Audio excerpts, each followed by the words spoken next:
شرک اسے کہتے ہیں جو چیز اللہ کے لیے خاص ہے اس کو دوسرے کے لیے جاننا ماننا اور اس کا قائل ہونا، یہ شرک ہے۔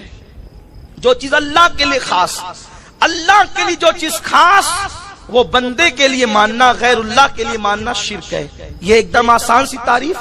اب اگر کوئی یہ کہتا ہے سرفرا کہ مزار پہ جانا شرک ہے تو گویا کہ وہ اللہ کی بھی مزار مانتا ہے۔ کیوں؟ اس لیے کہ جو چیز اللہ کے لیے خاص ہے وہ بندے کے لیے ماننا شرک۔ تو بندے کو آپ نے موت کا مزہ چکھنے کے بعد قبر میں داخل کیا، قبر میں لٹایا آرام کے لیے، اور پھر آپ اس کے مزار پر یہ سوچ کر گئے کہ یہ دنیا سے کوچ کر گیا، موت کا مزہ چکھ کر کے گیا، تو قبر پر آپ گئے۔ اگر اس کو شرک کہتے ہیں تو پھر گویا کہ در پردہ آپ یہ کہتے ہیں کہ اللہ کی بھی کوئی مزار ہے اور وہ اللہ کے لیے خاص ہے، اب آپ نے کسی اور کی مزار بنا لی، یہ شرک ہو گیا۔ نادان، میرا اللہ مزار سے پاک ہے، وہ موت سے پاک ہے، وہ حی جو قیوم ہے، اس کو کبھی موت نہیں آنے والی، وہ زندگی بھی دیتا ہے موت بھی دیتا ہے، اس کی زندگی دینے کی شان یہ ہے وہ چاہے تو مردہ انڈے سے زندہ مرغی کو پیدا کرتا ہے، یہ اللہ کی شان ہے۔ تو مزارات پہ جانا شرک کیسے ہو گیا؟ ہاں، بت خانوں میں جانا شرک ہوگا، اس لیے کہ بتوں کی عبادت کی جاتی ہے اور ہم مزاروں کی عبادت نہیں کرتے۔ اگر ہم مزاروں کی عبادت کرتے تو ہمارے محلوں میں مسجدیں نہیں ہوتی، ہم مٹی کی قبریں یوں ہی بناتے رہتے اور معاذ اللہ پوجتے رہتے، لیکن اللہ کے سوا کسی کی عبادت کرنا ہمارے یہاں جائز نہیں ہے۔ خدا کی قسم، پوری کائنات میں اگر سب سے زیادہ ہم کسی کو پیار کرتے ہیں، عشق کرتے ہیں، تو وہ مصطفیٰ جان رحمت ہے۔ اپنی جان سے زیادہ جس سے پیار کرتے ہیں وہ مصطفیٰ جان رحمت ہے، لیکن جب ان کا کلمہ پڑھتے ہیں تو کہتے ہیں عبدہ و رسولہ۔ ہم ان کو جب بندہ مانتے ہیں، جب ان کو خدا نہیں کہتے تو کسی ولی کو خدا کیسے مانے، کسی برگزیدہ کو خدا کیسے مانے؟ ارے جسے جان سے زیادہ پیار کیا جب اسے خدا نہ کہا، بلکہ ہم تو یوں کہتے ہیں، اہل سنت کا امام، ہمارا امام امام احمد رضا یوں فرماتے ہیں کہ لیکن رضا نے ختم سخن اس پہ کر دیا۔ مصطفیٰ کی ثنا ختم یہاں ہوتی ہے، لیکن رضا نے ختم سخن اس پہ کر دیا۔ خالق کا بندہ، یہ ہمارا عقیدہ ہے، خالق کا بندہ، خلق کا آقا کہوں تجھے، یہ ہمارا نظریہ ہے۔ تو جب انہیں محبوب، اور ایک بات بتاؤں، ہمیں تو حضور کو شریک ماننے میں لطف ہی نہیں آتا۔ کیوں؟ ہم اپنے نبی کا یا اپنا نقصان کریں شریک مان کر؟ اپنا نقصان تو یہ کہ مشرک ہو گئے، اور نبی کا نقصان یہ کہ میرا تیرا ہو گیا، دونوں کو جدا کر دیا۔ جو شریک ہوتا ہے وہ جدا ہوتا ہے، جو پارٹنر ہوتا ہے وہ جدا ہوتا ہے۔ ہم نبی کو پارٹنر اور شریک نہیں مانتے، ہم حبیب مانتے ہیں۔ شریک ماننے میں کوئی فائدہ بھی نہیں، نہ اپنا نہ نبی کا۔ نبی کے لیے یہ کہ خدا سے جدا کر دیا، اور اللہ کا فرمان حبیب۔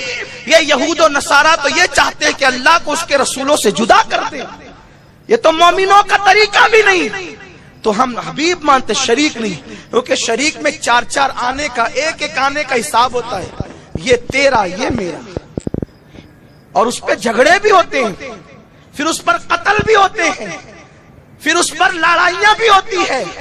اس لیے ہم شریک نہیں مانتے، ہم حبیب مانتے ہیں۔ شریک مانے نقصان، چاند میں نے بنایا تو نے توڑا کیوں؟ سورج میں نے ڈبایا تو نے نکالا کیوں؟ نادان، تجھے توحید نہیں پتا، توحید تو کریم نواز والوں کو معلوم ہے، توحید تو غوث الاعظم والوں کو معلوم ہے۔ کیوں؟ کیونکہ جن کے مذہب 1857 کے بعد انگریزوں کی میز پر بنے وہ کیا توحید جانے؟ توحید تو وہ جانتے ہیں جن کا مسلک 1450 سال پرانا ہے۔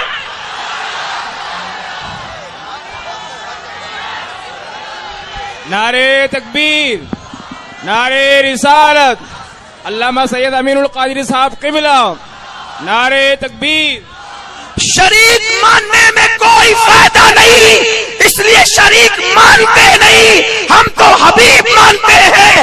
حبیب میں میرا تیرا نہیں ہوتا، جو چار آنے کے لیے حساب میں پارٹنر سے لڑ کے آیا ہے، جب گھر آ کے محبوب کو دیکھتا ہے تو خزانوں کی کنجیاں محبوب کے قدموں میں رکھ کے کہتا ہے وہاں پارٹنر سے چار آنے پہ لڑ کے آیا ہوں، لیکن او میری جان یہ سب تو تیرا ہے، تو چاہے رکھ دے یا لٹا دے، بلا تشبیہ بلا تمثیل ہم شریک نہیں مانتے کہ لڑائی کا شائبہ رہے میرا تیرا رہے، ہم تو حبیب مانتے ہیں۔ قدرت یوں کہے جان میں نے بنایا، ٹکڑے تو کرے گا تاکہ دنیا کو پتا چلے گا، جب محبوب کا یہ عالم ہے تو خدا کا عالم کیا ہوگا۔ نعرے تکبیر، نعرے رسالت، علماء اہل سنت، اولاد رسول، اولاد رسول، نعرے تکبیر۔ ہمیں پاگل سمجھائے کہ ہم شریک مان لے، نہیں حبیب مانتے ہیں۔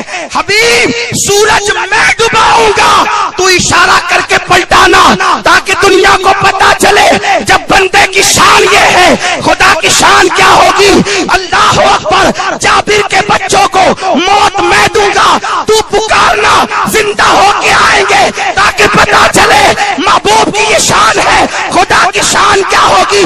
حبیب جب تو کعبے کو چھوڑ دے گا، کعبہ سب سے قیمتی ہوگا، وہ حرم ہوگا، لیکن جب تو مدینے میں قدم رکھے گا تو کعبے والے شہر سے زیادہ دگنا برکت مدینے میں کر دوں گا تاکہ پتا چلے مصطفیٰ کے قدموں کا یہ عالم ہے تو خدا کی شان کا عالم کیا ہوگا۔ میرے پیارے آقا علیہ السلام کے پیارے دیوانوں، ہم شریک نہیں مانتے، حبیب مانتے، اس لیے ہم کہتے شرک سے بچو، شرک سے بچو۔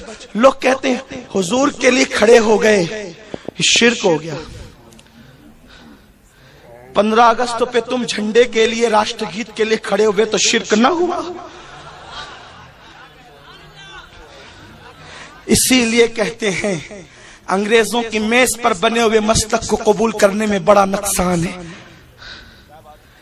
انگریزوں کی میز پر بنے ہوئے مستق کو قبول نہ کرو، ورنہ ہند میں وہابیت، دیوبندیت، قادیانیت، چکڑالیت، یہ سب کے سب 1857 کے بعد ہے، اپنا وجود نہیں بتا سکتے۔ ہاں ہند میں